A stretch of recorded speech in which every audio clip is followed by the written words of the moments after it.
जम्मू केंद्र से बोल रहे हैं। लीजिए अब सुनिए कार्यक्रम ये जम्मू है।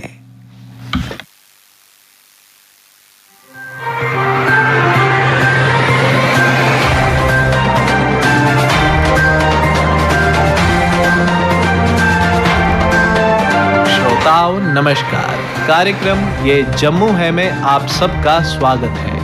आज के अंक में शामिल है इंटरिम बजट के संदर्भ में सीनियर जर्नलिस्ट सुहेल काजमी और नेशनल मजदूर कॉन्फ्रेंस के अध्यक्ष ने साझा किए अपने विचार। J&K फार फ्लंग एरिया एसोसिएशन के अध्यक्ष ने दूरदराज इलाकों में रहने वाले लोगों की समस्याओं को किया उजागर। मजदूर दस्तकार यूनियन कटरा के उपाध्यक्ष ने मजदूरों की मांगों को रखा सरकार के समक्ष। जिला किश्तवाड़ के एक सामाजिक कार्यकर्ता ने तहसील पाडर की मुश्किलात को किया उजागर। रामगढ़ के डीडीसी मेंबर सरबजीत सिंह ने बताया अपने क्षेत्र में चल रहे विकासात्मक कार्यों के बारे में। और श्रोताओं, जिला सांबा के एक समाज सेवी ने किया ब्लॉक प्रमंडल के निवासियों की मांगों के प्रति प्रशासन का ध्यान केंद्रित। पर सबसे पहले अपनी बात। संसद के शीतकालीन सत्र में केंद्रीय सरकार द्वारा जम्मू कश्मीर पुनर्गठन द्वितीय संशोधन विधेयक संसद से पारित करवा लिया गया। इसके अनुसार आने वाले समय में जम्मू कश्मीर विधानसभा में भी महिलाओं को 33% आरक्षण का लाभ मिल सकेगा। गौरतलब है कि मॉनसून सत्र में संसद द्वारा लोकसभा में महिलाओं के 33% आरक्षण संबंधी नारी शक्ति वंदन विधेयक पास किया गया था। अब संसद द्वारा जम्मू कश्मीर विधानसभा में महिलाओं का 33% प्रतिनिधित्व सुनिश्चित करके ये सिद्ध कर दिया है कि देश की आधी आबादी की तरह ही प्रदेश में भी महिलाओं को समान अधिकार प्राप्त हो सकेंगे। उल्लेखनीय है कि पुनर्गठन के बाद प्रदेश की विधानसभा की 90 सीटों में से 31 सीटें महिलाओं के खाते में जाएंगी और अन्य नामांकित सीटों को मिलाकर महिलाओं की विधानसभा में कुल संख्या 34 हो जाएगी। हमारे देश के संविधान में महिलाओं को हर क्षेत्र में पुरुषों के साथ बराबरी के अधिकार सुनिश्चित किए गए हैं, परंतु 1950 के बाद आज तक संसद अथवा विधानसभाओं में महिलाओं के लिए सीटों के आरक्षण जैसी कोई व्यवस्था नहीं बन पाई थी। लेकिन अब उनके लिए ये आरक्षण व्यवस्था कायम करके केंद्रीय सरकार ने महिलाओं के उत्थान की दिशा में कदम उठाकर आजादी के अमृत काल में एक बहुत बड़ा संदेश दिया है। वैसे तो संविधान के अनुरूप महिलाओं को बराबरी के हकूक हासिल हैं। यही कारण है कि महिलाएं हर क्षेत्र में बढ़ चढ़कर हिस्सा ले रही हैं। इसमें भी कोई संदेह नहीं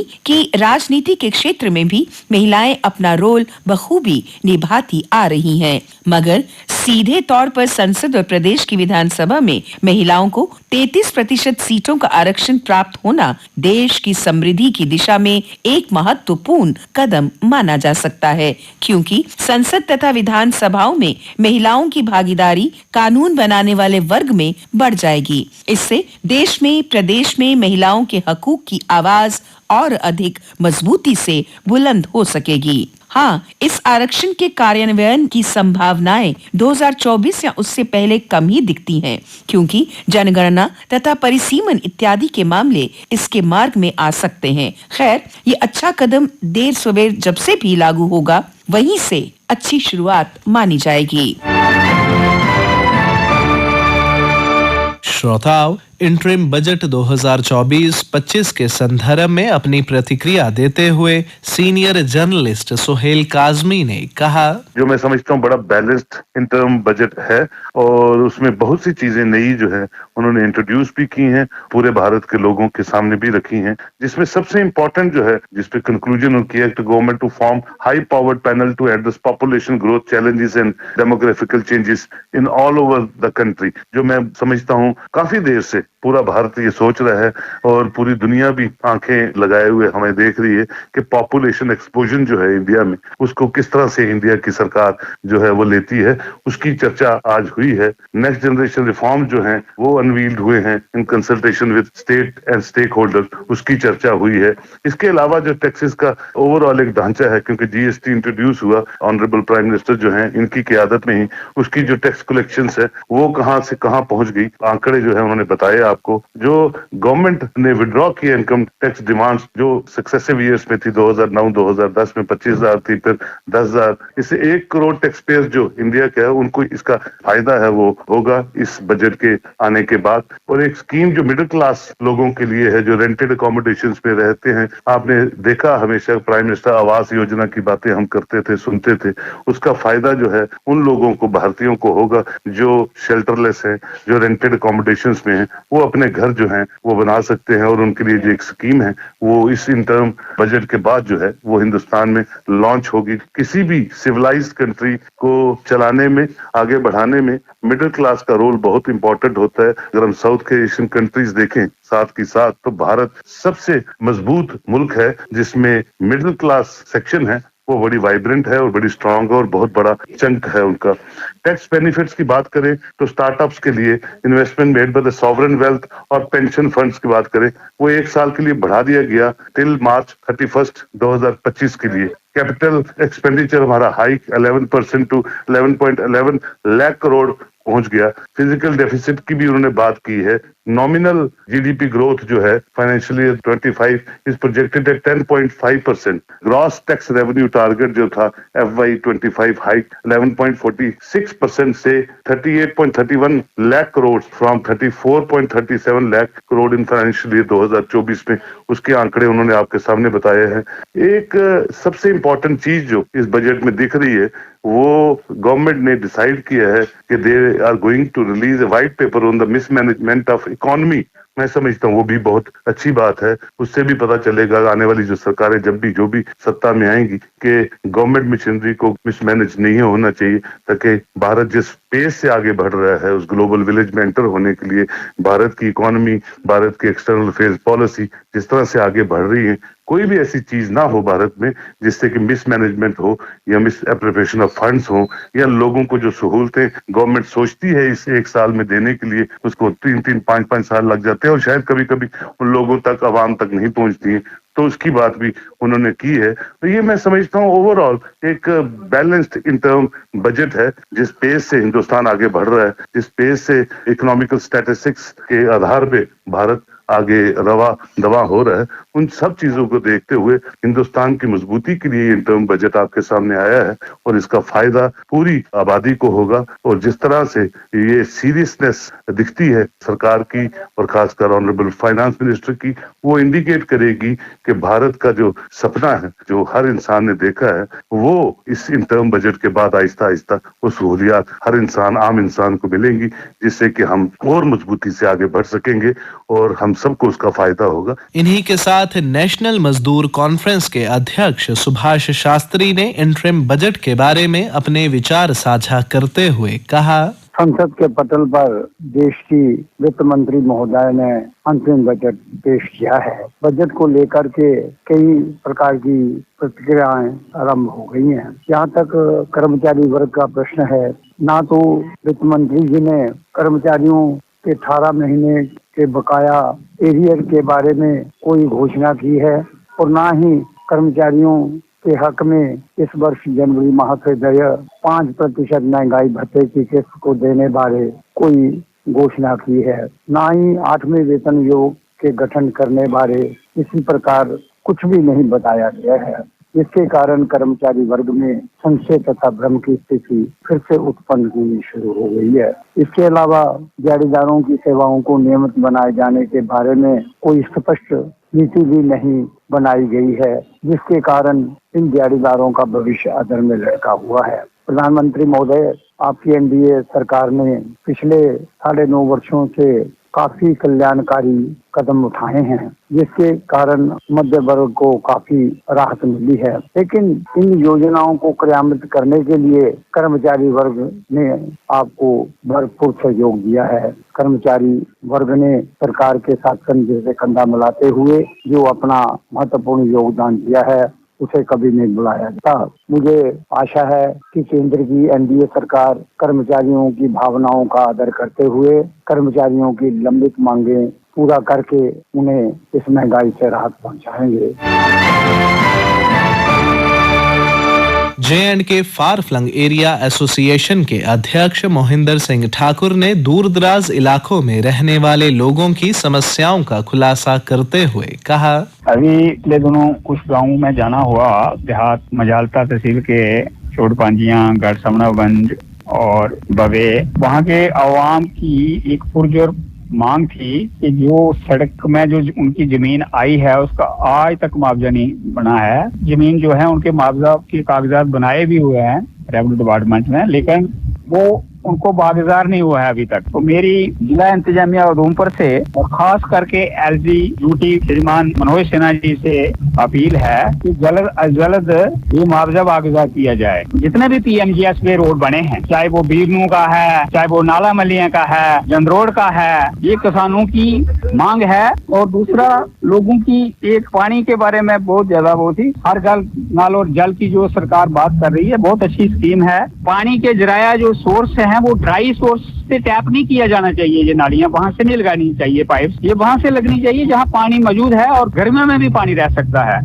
दूसरा कि जो पहाड़ी इलाका जाते हैं, जैसे बसंतगढ़ का इलाका है, बनी का है, विशेटी का है, मल्हार का है, हमारे नेहेड़ का है, जोफर का है, हिल टॉप सामनावंशी का एरिया है, वहाँ राजमाश और आलू की काश्त बहुत ज्यादा होती है। लेकिन राजमाश की फसल जो है वो से वहाँ कीड़ा लग जाता है और उसका मौका पर उनको दवाई वगैरह नहीं मिलती है, तो वो फसल उनकी कई सालों से वो फसल नहीं हो रही है। हम महकमा से रजू कर रहे हैं और उनसे बात करते हैं, लेकिन आज तक वहाँ पर ये उसकी हिफाजत के लिए, कोई भी फसल की हिफाजत के लिए वो उनको दवाई वगैरह और स्प्रे वगैरह नहीं किया जा रहा महकमा की तरफ से।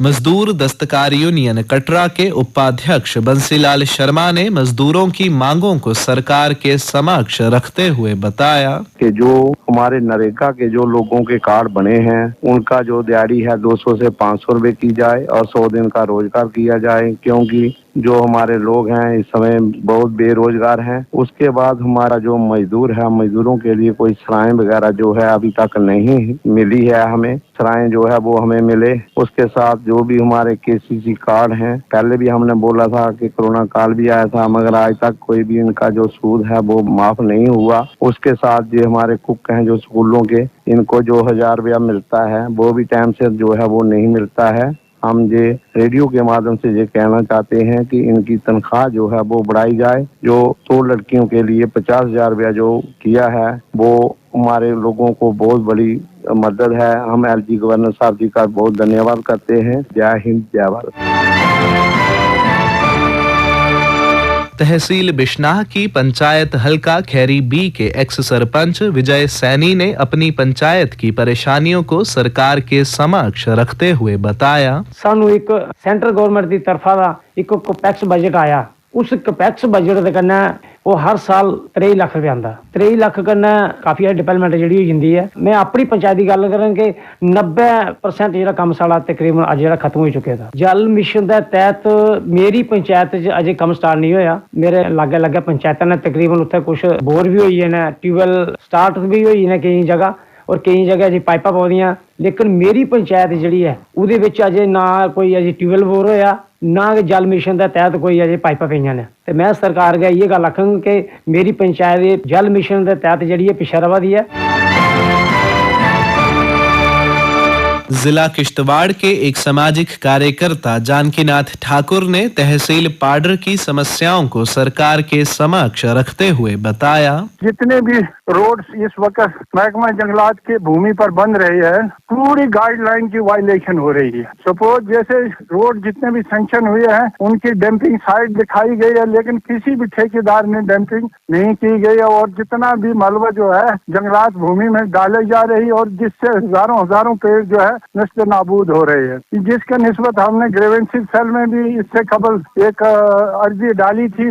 उसमें इन्होंने कहा था कि ये बात हकीकत पर मबनी है कि ठेकेदार साहबान जो है वो बिल्कुल पूरी गाइडलाइन को जो एग्रीमेंट होते हैं उस पर गौर न करते हुए, बल्कि जितना भी मलबा है वो फॉरेस्ट एरिया में डाला जा रहा है। और इतने बड़े बोल्डर जो दरियाई चनाब के बगैर कहीं नहीं रुकते हैं। आप अंदाजा करिए जनाब, 1-1 किलोमीटर के दायरे में जंगलात पूरी तरह से नष्ट नाबूद हो गए हैं। इसलिए मैं आज आपके माध्यम से सरकार से गुजारिश करता हूं कि एक गैर जानिबदार कमेटी तश्कील दे करके इन नुकसानात का जायजा लिया जाए। मैं आपके नोटिस में एक कंपार्टमेंट पेड़ा आता है जो पार्डर में है, उसमें ग्रिफ ने आज तक 5 बार जमीन एक्वायर की है और आज फिर 6ठी बार जो है रीअलाइनमेंट के नाम पर उसी 1-8 किलोमीटर में 5 और जिग लगा करके पूरी तरह से जो जंगलात है वो नष्ट नाबूद होने जा रहा है और इस तरफ किसी के ध्यान नहीं है। इस प्रकार से आज की सबसे बड़ी समस्या हमारी यही है,